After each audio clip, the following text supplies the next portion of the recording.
জিনাইল ম্যাথের পূরক সেট। হ্যাঁ, পূরক সেট। তো পূরক সেটটা কি?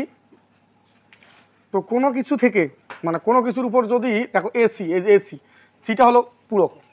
হ্যাঁ, আবার কোথাও থাকতে পারে এ ড্যাশ এ প্রাইম থাকতে পারে, কি থাকতে পারে? Prime prime. তো এ ড্যাশ অথবা এ পূরক যদি সি দেয়, কমপ্লিমেন্ট, কমপ্লিমেন্ট মানে হচ্ছে পূরক, ইংলিশে বলে কমপ্লিমেন্ট। হ্যাঁ, আর এ পূরকের কাজটা কি, কিভাবে এ পূরকটা আমরা ভাঙাবো? ইউনিভার্সাল থেকে, কি থেকে? ইউনিভার্সাল মানে হলো সার্বিক সেট। এই সার্বিক সেট থেকে যার উপর পূরক থাকবে সেই সেটটাকে আমরা বাদ দিতে হবে, বাদ দিতে হবে, বাদ সেট। হ্যাঁ, তো বাদ সেট তো এর আগের ক্লাসে তোমাদের শিখিয়েছিলাম।